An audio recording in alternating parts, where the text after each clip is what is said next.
Hello and welcome to the Robbie Coker Show. I'm David Holt with Coach Coker, and I just thought this morning driving in, you never know what you're going to get with Alabama weather, and you never know what you're going to get with high school basketball. That's very, very, very true. I think, there's a guy named Jeff Mayer, passed away last year, that was really good to me. I was an assistant coach at Jack State my first year.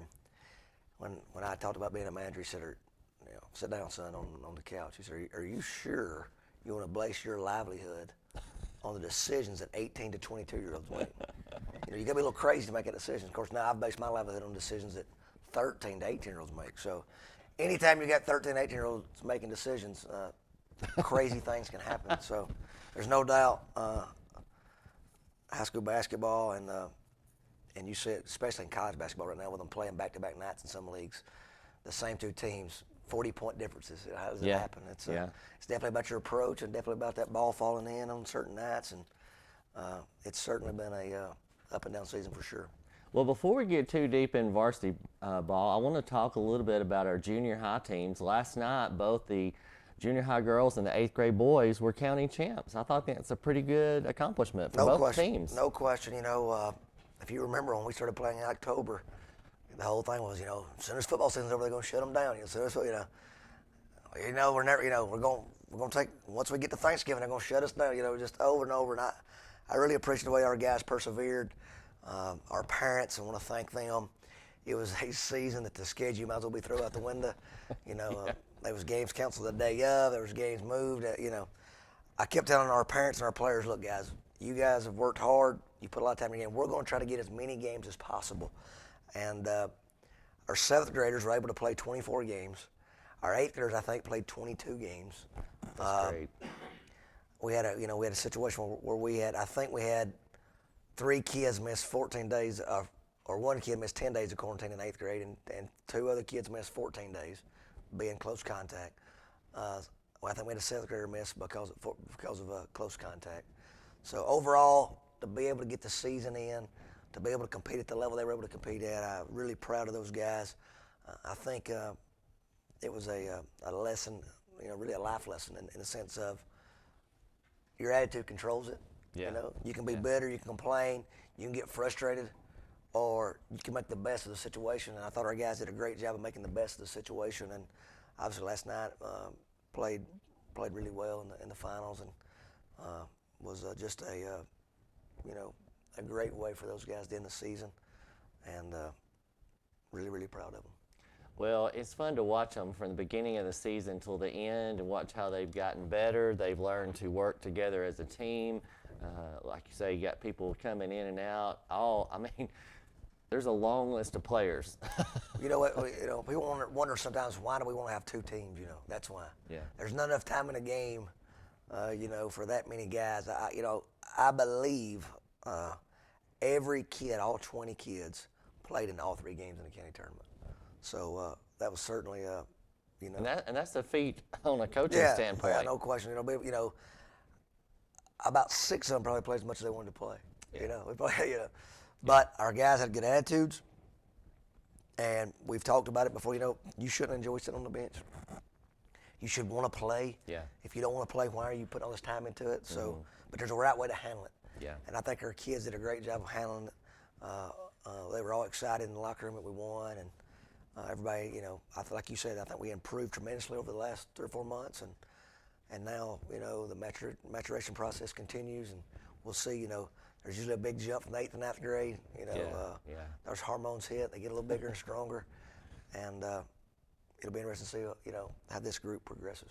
Yeah, and what they do in the off season. We've talked about that before with some of their kids from years past and how they weren't so good maybe as a junior high player, but they worked and worked and worked in that off-season time, free throws and shooting in the backyard. You can be as good as you want to be if you put the time into it. No question. Obviously, God has to give you some ability, but basketball, to be able to shoot the basketball is not a skill you're born with. Yeah. That's a learned skill. That's a hone skill. I think they say to be a master in an electrician, you have to have 1,000 hours. You spend 1,000 hours shooting, you'll be pretty good at shooting. You spend 1,000 hours hitting a baseball, you'll be pretty good at hitting a baseball. It's amazing how, there's a direct correlation with the time you spend in the gym with your shooting percentage. Yeah. And you talk about it. last night there's somebody that started or played a lot in that game that won't play as a senior. Yeah. There's somebody that probably didn't get in the game but 2 minutes that'll play heavy minutes. You never know. That's why you have to work. That's why you have to coach and practice them all. But there's no doubt we've had guys that have not played as much as they want in junior high going to be successful on the varsity level. Yeah. And it'll be interesting to see, which one of these guys, decides to work and improve their game and is able to be a major contributor on our varsity. Well, congratulations to the 8th grade boys county champs. And then I guess we need to talk about, I don't want to say the monkey in the room or the elephant in the room, but when Fife and Plainview are both in the top 5 of Class 3A, and we played them once at Fife and lost by a few points. We beat them at 5. Beat them at 5 by 1. By 12. And then they come up here just the other night and they beat us 65-58. I mean, 2 quality teams. You just, they go at it. No doubt, they say in the NBA you don't have a real series if somebody wins on the road. Well, both teams have won on the road. So I guess we got a real series. No question. We knew going into the season that we had an opportunity to play 6 times. To be honest, we're probably shocked we hadn't played 3 times already. By them getting upset with North Sand Mountain in the Sand Mountain tournament. It is what it is. 2 teams are very familiar with each other, not a lot of tricks. 2 teams that I feel they'd said the same thing, that if you don't play your best, they can beat you. 2 teams that have been playing each other their whole lives, and it's when that ball tips up, the game takes a life of its own. I thought we came out in that game very well. Obviously, the first quarter was very beneficial for us. I thought our guys did a great job of taking what the defense was giving us. They made some adjustments. They did a good job of getting back in the game. And then to start the third quarter, the game really changed. We came out, we turned the ball over. We thought we had an easy opportunity for a score to give us, an 8-point lead. We don't score. I think they go on about a 10-0 run there to start the third quarter, take a 4-point lead, and then we never really got back in. We never led again and throughout the course of the game. I think we were down 2 about 7 or 8 possessions, but just never could make that shot. We had a couple of costly turnovers down the stretch. Give them credit. They made the play. Their length and athleticism makes it hard to score on. Mm-hmm. Micah Johnson, a huge, he hit 3 big threes for them to kind of create that distance for them. Parker Galvin had a great game. Brody Dalton had a great game. They do a good job of brother-in-lawing, which is what good teams do. At third place, Xavier Works had a bunch of points, kept them in the game. Last Friday night, it was Micah Johnson. Anytime you have a team with 5 or 6 good players, it's important to have guys. When certain guys are off, other guys have to step up. Yeah. I think they've done a good job of that throughout the course of the season, and they did it again Friday night. Round 2, they knocked us to the mat. We're both a little bloody. We'll wash off, and we're certainly going to play them. We hope to play them again sometime, if not 2 or 3 times. So you got to tip your hat. They did a great job. They really took it to us. They made it hard for us to score. They held us to 39% from the floor.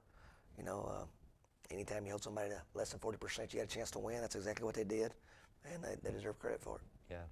Great job. I'm sure we'll be playing them again in the near future, hopefully. And, lesson learned. You said before, iron sharpens iron. Good teams play good teams. And, if you don't do your job, you're not going to win. That's exactly right. If you allow them to do what they did to us the other night, and they really, I thought in the second half, really, they did a great job in the effort areas. They got a lot of loose balls. They got a lot of offensive rebounds. They really took it to us. If you was there, you saw it firsthand. I don't have to tell you that. So, no question, give them credit. They won. They beat it. I think they've got Asbury tonight. I think that's right. I think Fife Asbury's tonight. Fife wins that game. We'll have the coin toss next Wednesday to see who hosts their area tournament. So you never want to put luck on your side. I tell you, we believe in cause and effect, but the coin toss is going to be on Wednesday, and I guess the reality is neither team really cares. They won at our place, we won at their place. So we've got a real series, and let's hope that we continue to get better. and are Need ready to for the find you a challenge. couple of 4-leaf clovers before the. Kel Black Kel Black's had phenomenal success with coin tosses, so I thought about sending him to the meeting. So we'll see if he's got any pointers for us. But it is what it is, man. Yeah. The whole cliche fits, and like you said, if we're fortunate to see him down the road, maybe we can learn from it and use it to our advantage. Well, we went down the other night and played Asbury. Now, that's a long tradition of basketball school. They love their basketball. That is the most unique gym floor I think I've seen besides the parquet floor over at Spring Garden. Very, very, Coach hadn't retired yet. He's retired from teaching, but he's still coaching, Coach Pullman. But people don't really know the story of Asbury. They had a junior high, me being from the South End. Asbury junior high basketball was very important. And those kids most of them went to Abbeville. Now, my dad would say when Jordan had it early, Jordan was still a couple of them, you don't realize how close that is to Jordan. Those schools are not 7 or 8 miles apart, But Jordan was still a couple of them. Abbeville would get most of them. Abbeville went city. Those kids started getting shipped to Boaz because of Marshall County. Boaz goes city. Are we going to ship those kids to Douglas? So they built them a school. The first year they had a basketball team, I was at Geraldine helping Kel Black, 2005. Coach Pelham had been at Buckhorn. Now, this is a guy, took Abbeville to 3 Elite Eights. Had been an assistant at Jack State, had it rolling at Buckhorn. And he takes the Asbury job. And a lot of people at the time thought he was crazy. Why would you leave Buckhorn for Asbury? And I think the first year they played JV, they didn't have the year before they played JV, they didn't have a varsity team. And the first year he was a varsity coach. They go to the Elite Eight, get beaten in the regional finals. Had a kid named Kaio Shadid, exchange student. We had a tough time guarding. We had a tough time guarding at Geraldine. But the thing the way they play and the way that school and the basketball program they have that they've been, that at the varsity levels they've built really in the last 15 years, really should be commended. They love their ball. They get the best concession stand in the country. They finally built them that new gym. They used to play in the old Baker gym, which they got to call it the Baker's oven because it's about 200 degrees in there. Kel Black will tell you he's played softball in 200-degree weather and he's never sweated as much as he did down at Asbury. It was hot.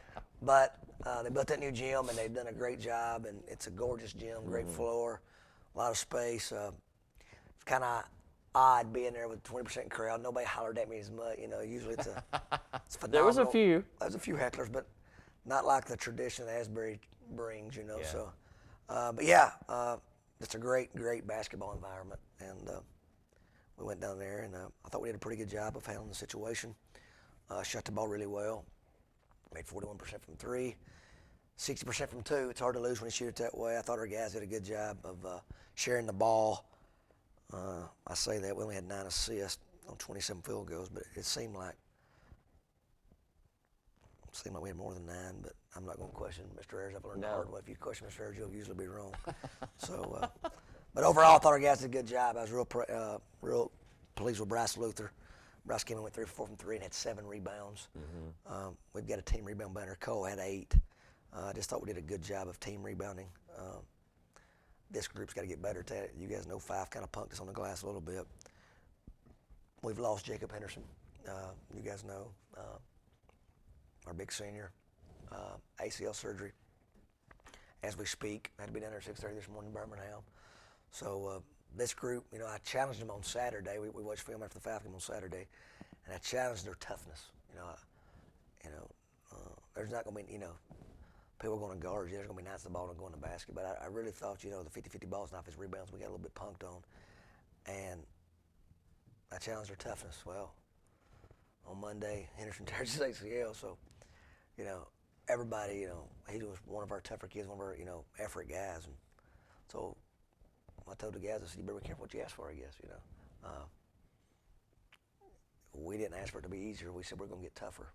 So we've got into this week, Friday, Saturday, county tournament, and then 3 games the next, 2 weeks. So really, best case scenario, you got 8 games left, to the playoff start. So,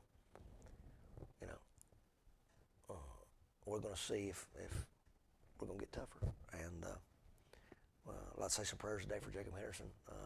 Very emotional thing. Hate it for a senior. I don't know. It always seems worse. He'd worked so hard. He'd had a phenomenal start to the season. Had the setback on the, had finally got back to where he felt like he's 100%. And just the freak accident. Hate it. Yeah. For some reason, you can't explain it. It's part of athletics. In the grand scheme of life, me and him had a great conversation. In the grand scheme of life, it's not the end of the world. He's going to be fine in life. He's going to be successful. But to lose your last 4 weeks of your senior season, you worked so hard for your whole life, it is very, very frustrating. And didn't have a lot of words for him. You guys know I like to talk, but not a lot of words for that situation. Yeah. So I was thankful that we got him in quick. I'm glad they're doing surgery. So let's move on. Let's don't make him waddle. Sun will come up, the pain will go away, and he'll get in there and start rehabbing and get over this and get better for the future. So keep Jacob in your prayers, man. Like I said, in the grand scheme of life, 17-year-old having ACL surgery is not the end of the world, but for him and in the situation, it certainly is a big setback in life. And he's going, fortunate for him, he's got a great family and great friends. That's what I tell you. So you'll realize the only good news about it is you're going to see how good of friends and family you have, and they're going to love you up and be there for support. And we're pulling for Jacob, man. Yeah. Just a tough situation. Agreed. Much prayers to Jacob. He's very vocal, just a great kid. Taught him. He's been an employee for me at the city pool. Just a good kid. So we hope for a quick recovery. We're starting tonight with Westminster. On tomorrow night, on Saturday, we have Madison Academy. So let's talk about those two, and then we'll talk about the county tournament coming up. Westminster obviously has got it rolling, top 5 in 4A. I don't know, 1, 2, 3. I don't know where they're at. 14-3. 3 good losses. Gotten better. I started watching tape on them on Tuesday, and they're better today than they were when we played them. They went through some COVID. Coach Stapler's wife, I believe, had it and was hospitalized. He missed some days, but they've gotten back. They didn't quit playing. Their team didn't have to shut down. Their assistant coach kept coaching them, and now he's back. And golly, man, you watch them play. They're just so hard to score on, man. I think I saw he won his 800th game last week. Wow. I just hope to live for 800 games. I don't think they not win. I'd like to see 800 games. So, he won his 800th game. And I bet in all 800 of them, his defense has been really good. He's in the Hall of Fame for his defense. If you can score on them, you can score on anybody in the country. He's going to try to, I think he won one game last week, 32-18. Ooh. Gene Stallings will be proud of Ronnie Stapler. It's 3 yards in a cloud of dust. He loves nothing more than to make you guard for 35, 40 seconds, set 40 screens, and somebody get a layup or an easy shot. He does a great job. He's a throwback. He reminds me of Coach Rice. Was at Butler and at Crossville. A lot of those old school guys. Execution and making great passes and setting great screens and running that clock and just he can beat you 8 points and you really had no chance to win the game. You're just down 40 really. They just do a phenomenal job. And I say this as a compliment, and most people are probably going to see this, and I hope they take it as a compliment if they do. But they've got they've got a real Division I player to guard 21. He's a freshman. His dad played at Southern Miss, played overseas for 15 years. A real player. Went off on us in the second half. Had 9 field goals, probably had 26, 28 points. He's a real player. Then their other 5 are blue collar, tough nose. Know their role. If I'm a shooter, I shoot threes. If I'm a driver, I drive it. If I'm a screener, I screen. And then every one of them just guards you. It's they're fun to watch as far as a coach.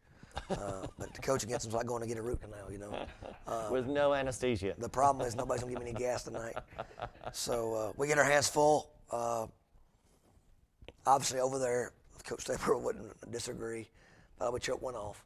Up 16 in the third quarter, up 6 with 3 to go. But they are a better basketball team today than they were then. There's no doubt about it. The freshman's getting more and more confidence, and he gave us 26. So got our hands full, man. It's going to be a fun game. It's a great test for us. I told our guys it's a great opportunity. I don't know if it's true, but they used to say the Japanese Army had a signal for crisis. There's also the same signal as opportunity. It's a great story if it's not. If it's a great parable if it's not the truth. But same thing, for this team. You can look at this as a problem, or you can look at this as an opportunity. Yeah. And I'm interested to see how this team handles it. Some guys will get some more minutes that are not used to getting them. We're going to play a little different. I guess when I came in on Monday, my wife said, "You're not, I thought you'd be more down." I said, "Well, number one, Alabama's got a big game tonight, and number two is that, you know, change creates energy. Good or bad, change creates energy, and we got different energy about it. It felt good to get to work and figure out if we can put this puzzle together, and we'll see if our guys are up to the challenge because there's no rest for the weary. Get them coming in today, and then Madison Academy tomorrow. Madison Academy's gotten going. Had a lot of COVID issues early. I think they skipped 3 games to start the season. They played 6 or 7, then they missed another 5 games. They got back going after Christmas.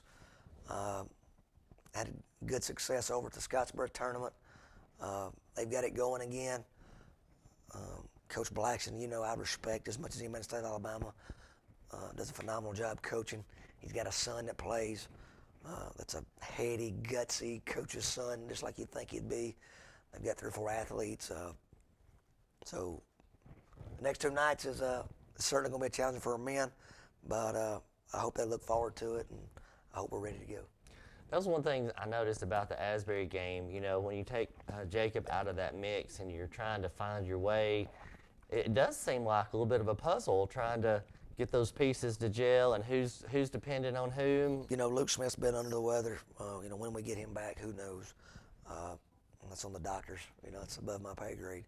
But people don't realize this team had kind of gotten in a rhythm. Hey, you knew you was coming out here. Hey, I knew I was playing this many minutes. Hey, I'm gonna play this position only. And now you're back to the drawing board. We had a couple of there's one time Asbury scored and nobody threw the ball in. I saw which that, is something that's very unusual for us. Yeah. But with that lineup, Jonah Williams was playing the 4. Well, till that night, he had never played the 4 before. You know what I mean? So it's going. It's been a little puzzle. Tyrone Griggs, Bryce Luther, Levi Brown's going to play more minutes.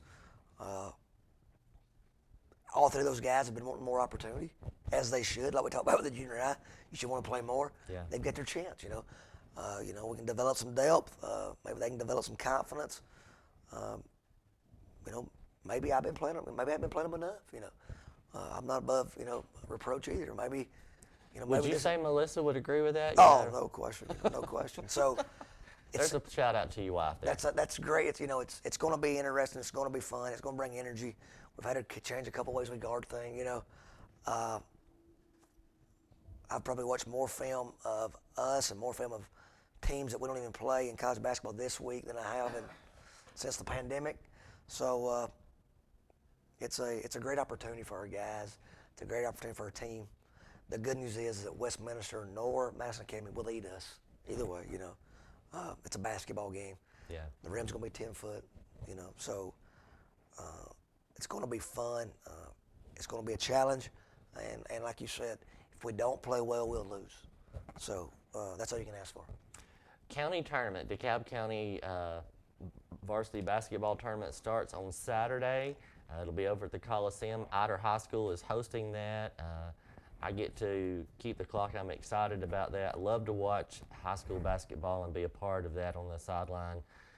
Any thoughts about seeding, who we play? County tournament, man, I didn't even look at it. These 2 days, You've been doing other the whole things. deal with the situation. This week's been a crazy week. I believe, y'all tell me if I'm wrong, but the 1-8 and the 2-7 boys and girls play Monday night, and then the 3 and the 6 and the 4 and 5 play Tuesday night. I think that's right. Then the girls' semifinals are Thursday, boys' semifinals are Friday. All the finals are Saturday. I think that's how we've got that set up for the last 4 or 5 years. We got that bracket fixed where it's the same every year. I think that's right. Only change is going to be on Monday night. The boys are supposed to play at 8:30. The girls are supposed to play at 7. We're both playing Valley Head. We're going to play the boys' game at 7 and the girls at 8:30. Valley Head needs to switch that. We accommodated that. Not a big deal. Same 2 teams. So that people need to know that. Girls are at 7, boys are at 8:30. Put that out there. County tournament, girls bracket fell crazy. It was very odd because so many people beat up on each other. Reality is Sylvania, had beaten us pretty good. We'd beaten them on the girls' side. Collinsville hadn't really played, but they'd get beat, but they'd beat this team, you know. Ider had beaten Sylvania, but we'd beaten Ider, you know how it is. So it came down to the coaches' vote. Ended up being a coin toss. Griggs got lucky, won the coin toss. And we're the 1 seed in the girls. Collinsville's the 2, Sylvania's the 3, Ider's the 4. And then on the boys' side, I think every coach basically voted the bracket the exact same. You know, because at that time, we had beaten 5. When we voted on it, we had beaten 5. It was only, you know. So we were the 1, 5 was the 2, Geraldine's the 3, Sylvania's the 4, Collinsville's the 5. Ider's a 6, Crossville's a 7, Valley Head's the 8. If I'm not mistaken, then the entire boys' side voted the exact same way. So very, you know, very simple. Obviously, if we'd have voted after Friday night, you know, it'd have been different. It'd have been different. So, but anyways, 20% capacity. I think it'll be GoFan mostly, and it'll be on the NFHS network. So if you can't make the game, you can watch it online. I think it gives a lot of people an opportunity to watch the games at home, which is always good. Like I said, I'm pretty confident. The brackets, I'm sure, Mountain Valley News will have that out. They'll be on the Plainview Facebook page as well. Both our varsity teams play on Monday night. Then our girls, if they win, will play on Thursday night. If our boys win, we'll play on Friday night. And then the finals will be on Saturday. Be thankful, man. You know, Marshall County canceled their tournament. A lot of counties have canceled their county tournaments. Be thankful to be at a place that we're finding ways to play. We're finding ways to give our kids an opportunity. Not to get in the national politics scene, but I just believe that nobody believes that playing the game's dangerous for the kids. I think that's been proven by scientific studies now. And thankfully, we've got people in administrative roles that are finding opportunities for our kids. We cannot stress that enough. Yeah. The state of Alabama, I believe AHSAA, has been in some meetings this week about the playoffs. There's going to be some changes, but I'm not in on those meetings, but rumors out of those meetings are they're going to do everything in their power to make sure a state tournament happens. And be thankful for our children that we live in a state like that. Once again, if something crazy happens, they need to shut it down. Basketball's not the most important thing in the world. But I do believe if at all possible, we need to be playing football, volleyball with success. Let's get basketball in. Let's let our spring sports play. I just think we're very, very fortunate in a climate where there's a lot of complaining, a lot of bickering. We should be thankful that we're in a place where we're finding opportunities for our kids to play. And the county tournament's going to go off because of that. You may not get in the game. You may have to watch it on the network. You may have to spread out, may not get in the seat you want to sit in. But let's be thankful for the games going on. And I'm just very, very thankful that our principals, our county administrators, Dr. Barnett, our coaches are doing all we can to make sure we can play. I agree. Well, thank you so much for watching the Robbie Coker Show. You come out and watch some great basketball Friday, Saturday, and all next week at the DeKalb County Tournament. Until then, have a great week.